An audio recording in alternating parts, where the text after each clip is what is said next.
প্রতারণা এড়াতে অ্যাপ থেকে টিকিট কেনার পরামর্শ রেল কর্তৃপক্ষের।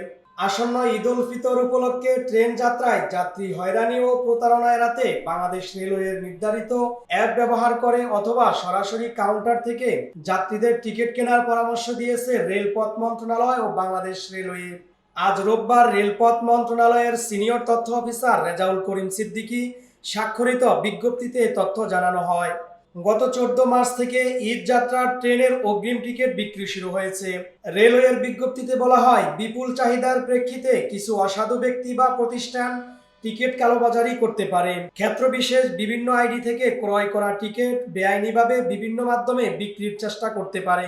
এতে যাত্রীর সাধারণ হয়রানি ও প্রতারণার শিকার হওয়ার সম্ভাবনা রয়েছে। এজন্য বাংলাদেশ রেলওয়ের নির্ধারিত অ্যাপ রেল সেবা ব্যবহার করে কিংবা সরাসরি কাউন্টার থেকে টিকিট কেনার পরামর্শ দেওয়া হচ্ছে। ঈদ যাত্রায় 24 মার্চ থেকে 30 মার্চ পর্যন্ত একটি আইডি থেকে সর্বোচ্চ একবার 4টি টিকিট ক্রয় করা যাবে। এক্ষেত্রে আইডিধারী ব্যক্তির সহযাত্রীদের নাম ও ইনপুট দেওয়ার ব্যবস্থা রয়েছে। অনুরূপভাবে ফেরত যাত্রার ক্ষেত্রেও 3 এপ্রিল থেকে 9 এপ্রিল পর্যন্ত একটি আইডি থেকে সর্বোচ্চ একবার 4টি টিকিট ক্রয় করা যাবে। এছাড়া ঈদ যাত্রার শতভাগ টিকিট অনলাইনে বিক্রি করা হবে। বাংলাদেশ রেলওয়ের নির্ধারিত অ্যাপ রেল সেবা এবং নির্ধারিত কাউন্টার ব্যতীত অন্য কোথাও ট্রেনের টিকিট বিক্রয় করা হচ্ছে না। এর বাইরে অন্য কোনো ব্যক্তি, প্রতিষ্ঠান বা স্থান থেকে টিকিট ক্রয় করলে নিশ্চিতভাবে প্রতারিত হওয়ার আশঙ্কা রয়েছে।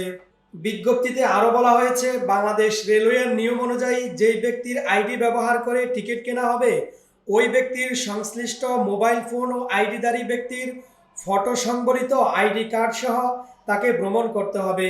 আইডিধারী ব্যক্তি ও টিকিটে উল্লিখিত সহযাত্রী ব্যতীত অন্য কেউ ভ্রমণ করতে পারবেন না।